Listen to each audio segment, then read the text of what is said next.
Okay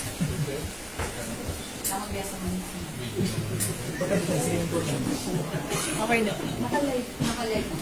Naka-record siya. Record. Go, proceed. Good afternoon, Mr. Chairman, Vice Chairman, and the back members. I will present the video evaluation report for the project running friction testing at runway 02R20. The approval for the contract is 2 million pesos. The bidding documents was published on January 24, 2018 at PILGEPS up to February 15, 2018. It was issued only at SkyDragon Maintenance Services Corporation. The pre-bid conference was conducted last February 2018. The opening of bid was conducted February 15, 2018 at 2 p.m. And during the opening of the bids, only one bidder submitted their bid, the SkyDragon Maintenance Services Corporation.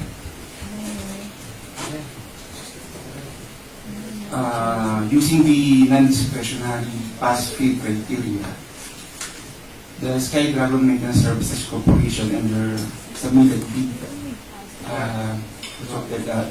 is pass. And their bid as read is 1,961,955 pesos, which is below to the ABC of 2 million pesos. The bid evaluation was conducted by the TWG last February 19, 2018. And the bid price as calculated is 1,961,955 pesos, same as the bid as read. With this, Mr. Chairman, we declared the TWG declared the SkyDragon Maintenance Services Corporation as the single calculated bidder for the project runway friction testing at runway 02R20. We further recommend to proceed with the conduct of post-qualification evaluation of the SkyDragon Maintenance Services Corporation, sir. Alright, any comment, question, inquiry? Let's start with the Vice Chairman.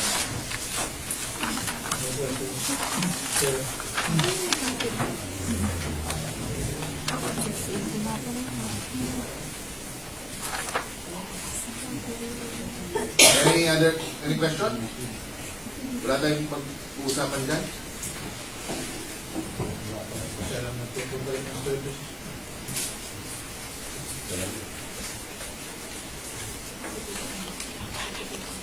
What about your computation? Was that the amount that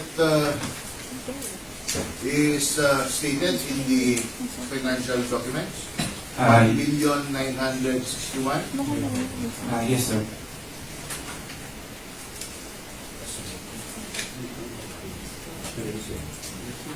Yes, sir. It's 1,961,955 pesos, sir. That is the bid price as read Yes, sir. and as calculated. Yes, sir. Alright. So, if you have any question, do we hear any motion to approve? Just comment on the other side. Signatories. PWG, your signatures, why don't you? Budoy, Sir, already sent. Early scanned copy to okay. Where is the original copy?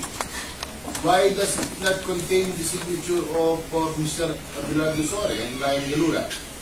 What happened to these people?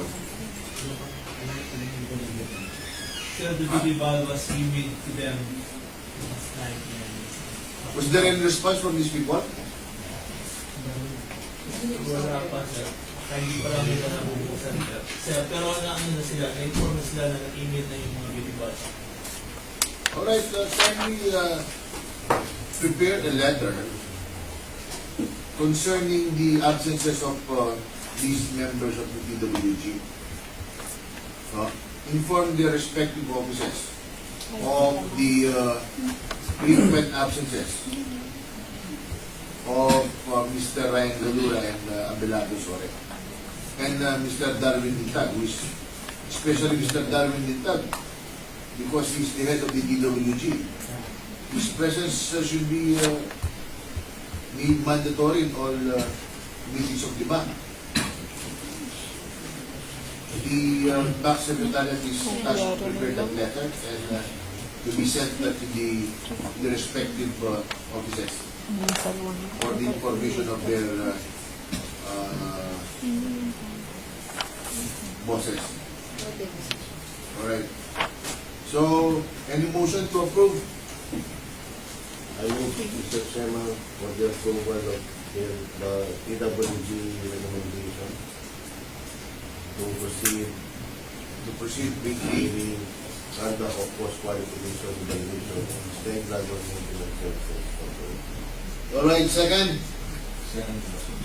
Is there any objection? Hearing none, the same is hereby approved.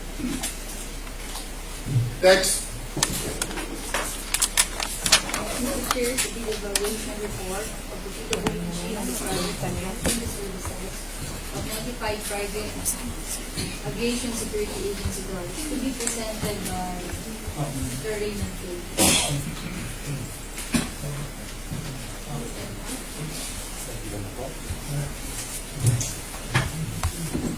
Paul, why did you change your hat? What about you? What are you saying? You have not keeping your hat on. I would read the code.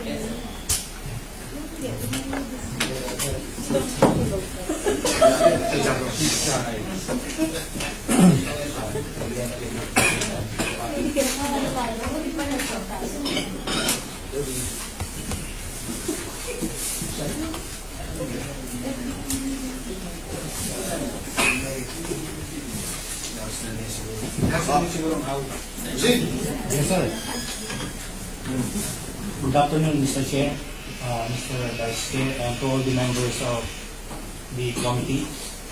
In front of you is the bid evaluation report for the project contracting the services of 95 private aviation security agency guards.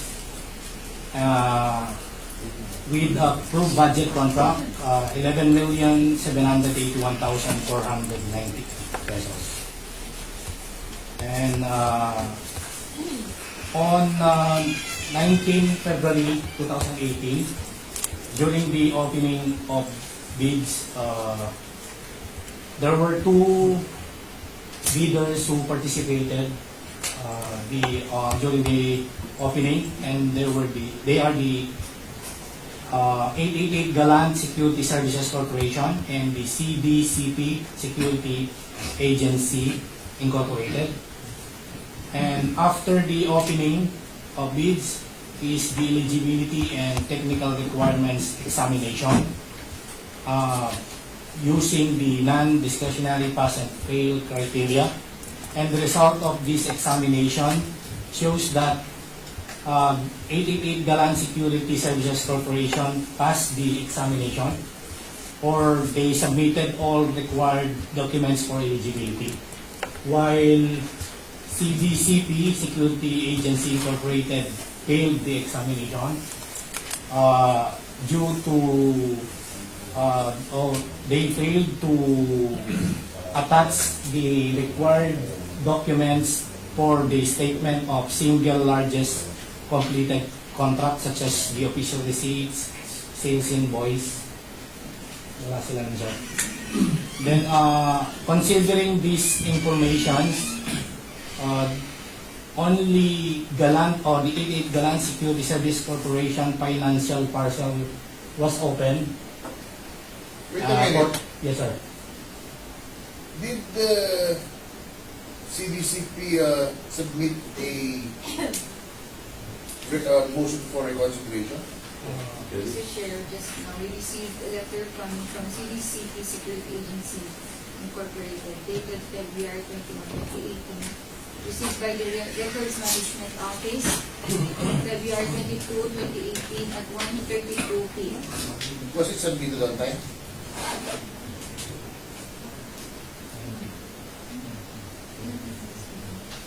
Yes, Mr. Chair.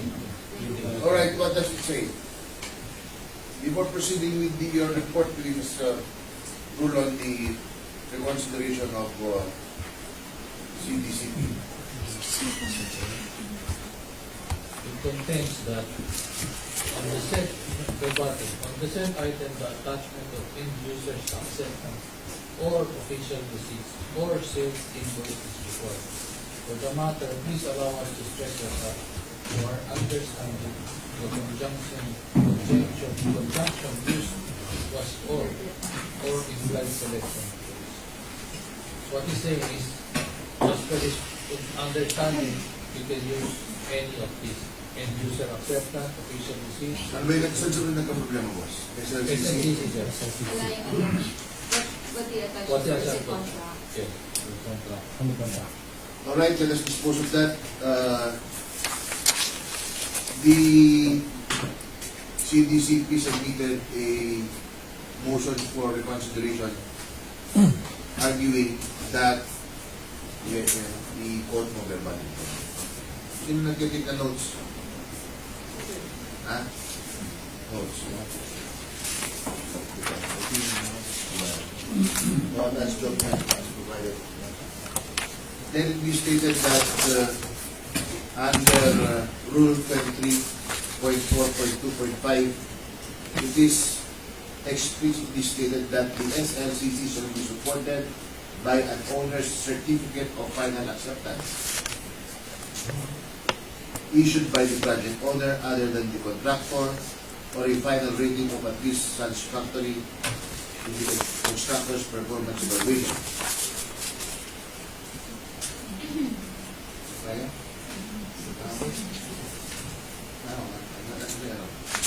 Sobrang goods. Goods siya, di ba?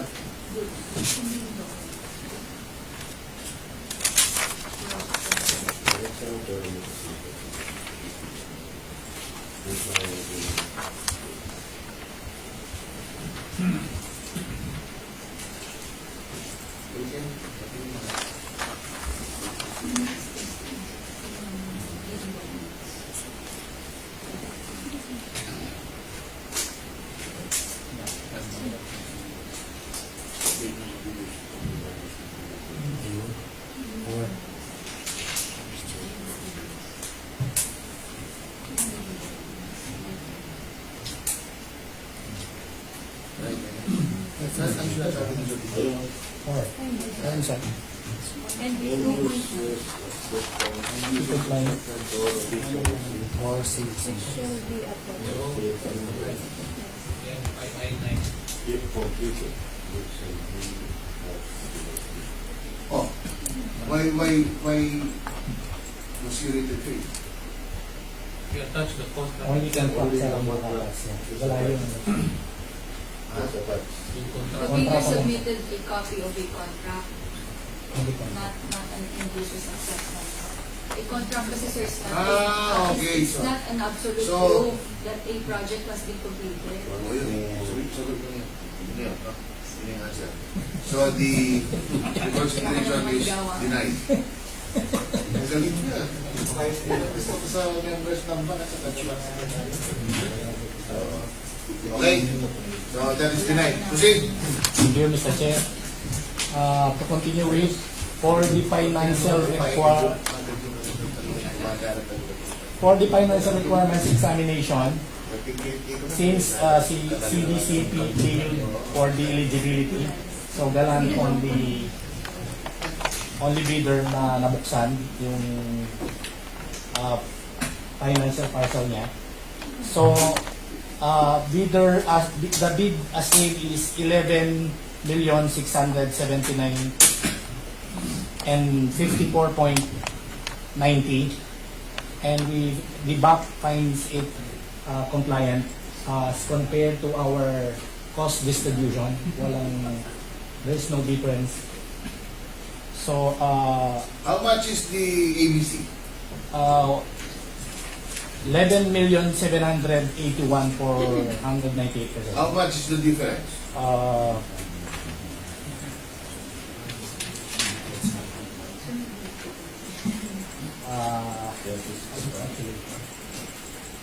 Sir, more than Strictly, 100,000. more than 100,000. Yes, lower. Yung bid price niya. Does that bid as read comply with the regulations of DOLE? Yes, sir. As compared to sa cost distribution. Did you study it, which?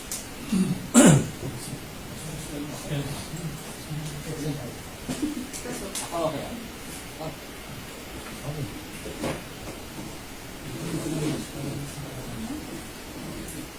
Ganito siya, sir. Yung ABC is 11,781,000.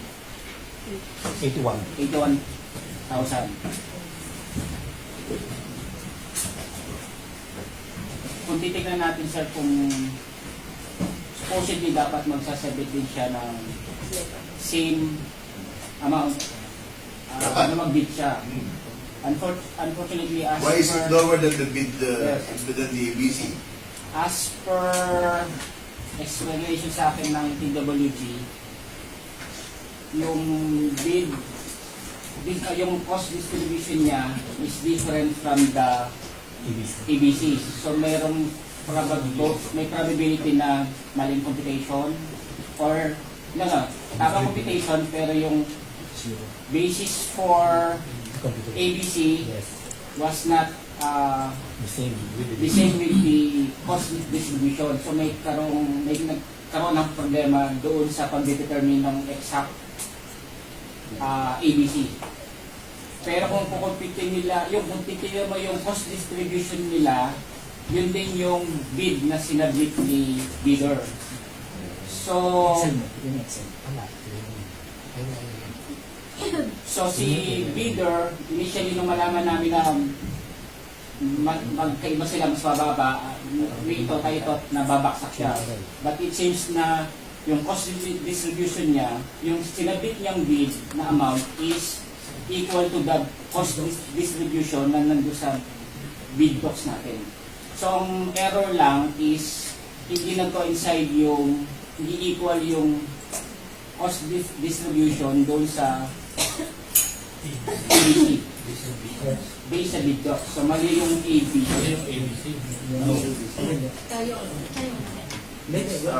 Hindi mali. Sir, if I may. Actually, sir, the basis for the computation of ABC is the rate of 380. That was before. Times the hour multiplier, which is 100. Dun siya nag-arrive yung 11,781,000. But the cost distribution, since we decided to increase the rate from 380 to 400, if we will use the same multiplier, magkukulang sa yung ABC. So we decided na kaya naging 95. Hindi po siya 100. 380. Yes, hindi sir. Doon sa cost distribution natin is 400. Before is 380, which is the basis of the ABC. O ba't mas mataas? Dapat tataas siya, lalabas ang ABC mo. Hindi sir. Kung titingnan natin sir yung multiplier ko ng Okay, sa 380, anong multiplier mo? 100 sir. O sa 400, anong multiplier mo? 95 lang sir. 95 lang. Yes sir. Hindi kayo mali. Hindi lang na. Kasi sir, kung gagawin po natin 96 yun, so sobrang na sa ABC. Ay nga, mali nga eh. Hindi lang na. Kasi ginawa yung 100, 95 lang ang kailangan natin eh. Hindi sir, yun po ang in-approve ng board na mistakenly requested by the accounting. At accounting. Yes sir, sila po yung nagpa-approve nung budget na yun. How much? The 11,781,000.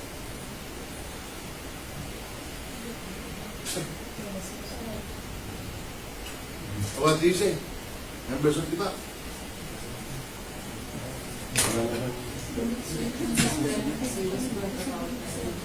Number of Number of bars or number of... By the multiplier. Or yung daily wage. Yung multiplier ma'am, Multiplier from... from the ABC. Ano yung multiplier natin? 95. Yung sa That's the, ABC. Yung ABC is 100. So, pinalitan nyo. Yes, sir. Kasi kung hindi po siya magkasya, kung susundin natin yung multiplier ng 100, considering the new rate of 400. So, nag-400 kayo times 95. Yes, sir. Para po papasok. So, 400 times 95 would be how much? The cost distribution, which is this 11,600,000. So, dapat ganun ang ABC natin. Yes, sir. Pero dahil ito, yun po ang approved. Hindi ka pwede tumaas. Sige, I get it. wala nang kukulang. Hindi ka kukulangin doon, ha? Hindi ka magsusuweldo. Okay. So, what is now your pleasure? Sir, since the bid evaluation or the bid price as calculated for the AAA Galan Security Services is compliant, Teka muna. Nagkaroon kayo ng problema sa multiplier. Dati ba ilan ang pinapakuha ng guards? Di ba 100? yes, sir. Ginawa nyo na lang na 95. Yes, sir. Hindi ba kayo nag-violate dun sa directive na? I think, sir, no, kasi hindi naman po tayo lumalampas dun sa ABC. I'm not talking about the ABC. Ang sinasabi ko sa inyo, 100 ang directive eh. 100 ang request ninyo eh. Di ba? Yes, sir. That is your request. Now, siyempre po, ponduhan yan ng the corresponding amount for 100 personnel. Alright? So, hindi ba kulang yung personnel niya? Based on the current service assessment, sir, kakasya na po yun. Okay, 95. Anyway, that is only an augmentation. Did you not violate your own rule now? Na 95 na lang, kailangan mo sa dapat mag-95 ka na lang. I mean, this is not about 9184. It is about how you run your department.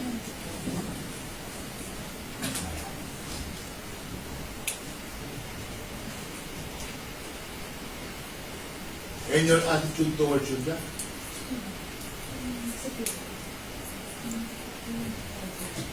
Anyway, I'm not the president. Opinion. So yung 380 to 400, ano yan, official, Yes, sir. kasi yun ang nag-constraint sa kanila. Sir. Hindi naman naging So nag-move yung kapitbayan. Wala silang magawa doon. Mag-aalis talaga sila. And that reflects on the kind of management that we have there. Sabi kasi, hindi man ang presidente. Kaya hindi kasi siya magtutulog. Yung putas.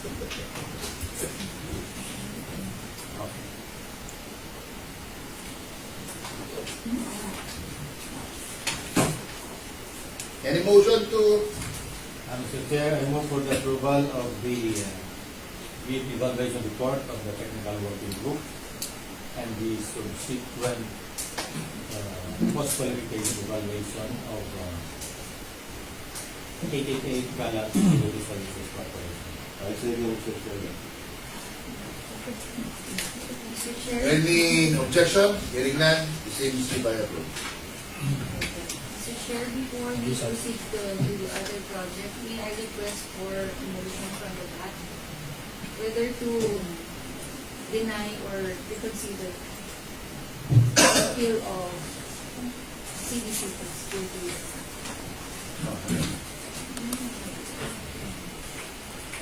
Oh, Mr. Chairman, I move to deny the motion for reconsideration of the security reason. Maman Brown. Mr. Chairman.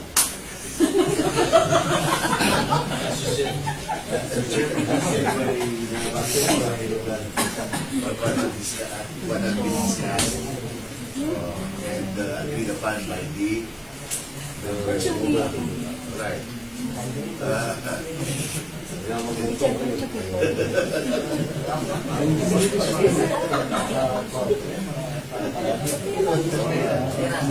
Para si Congressman. Is there any objection? Second. Right. Objection?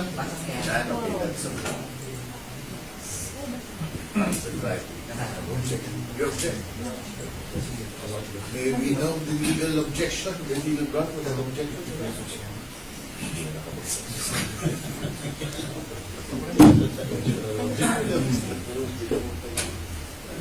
May we now proceed with the field evaluation report for the TWG on the project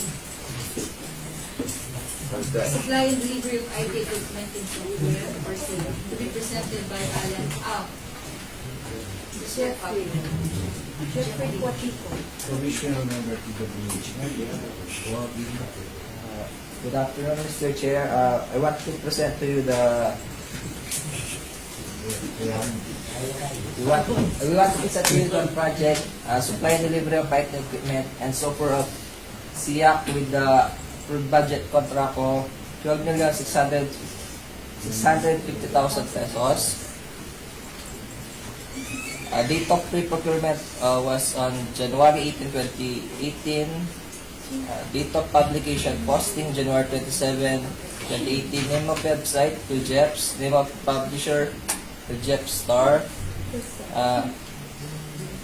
Philippine Star. Period of availability of bidding January 27, 2018 to February 19, 2018. Number of bidding documents issued was 1. Pre-bid conference was on February 5, 2018. Deadline of submission of bids, February 19 at 1 p.m. Opening of bids, February 19, 2018 at 2:45 p.m. During the opening of bids, February 19, 2018, only one bidder who participated, namely EPLDT. Eligibility and technical requirements. The BAC using the discretionary pass-fail criteria pursuant to the revised implementing rules and regulations of Republic Act 9184 found EPLDT to have submitted all required documents for eligibility subject to detailed evaluation.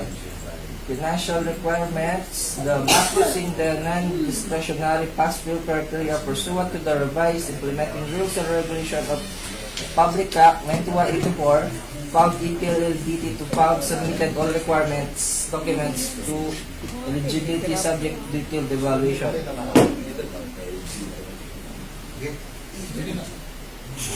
Name of bidder, EPLDT with the bid amount of 11,710,000 pesos.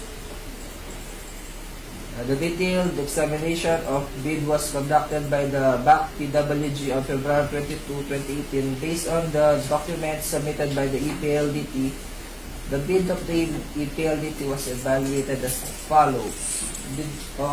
Name of bidder bid EPLDT bid as calculated amount 11,710,000 pesos. The total bid amount as calculated of EPLDT was found to be below the approved budget of the budget for the contract.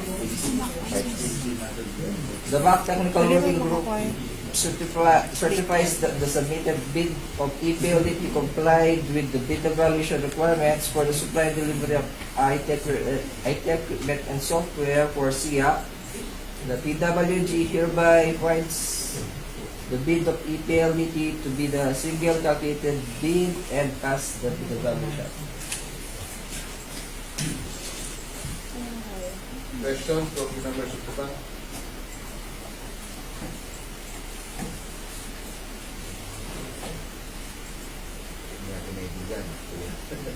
Question sa class.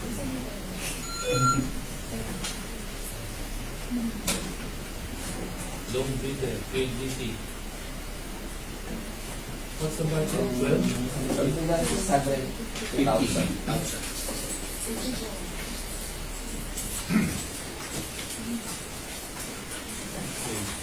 Anong recommendation? Walang recommendation.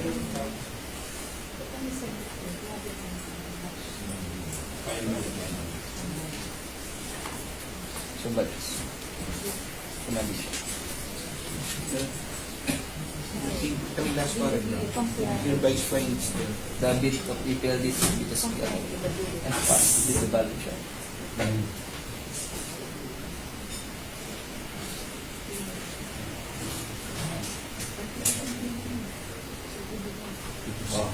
Okay? So, is there any motion to approve the evaluation report by the PWG? Ah. Ayaw nila. Militan mo na po eh. Mr. Chairman, I move for the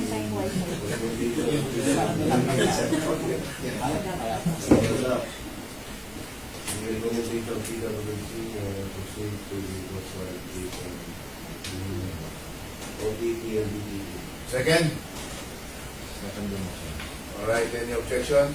The same is hereby approved. Alright, the PWG is hereby directed to conduct post-qualification of the leader.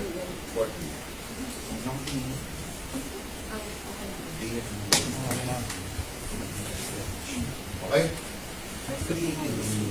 Sirain na. Ready ka pa rin ang notices? Ay, isa. Next. Nakakaya. Ito ang notice of calculated fee.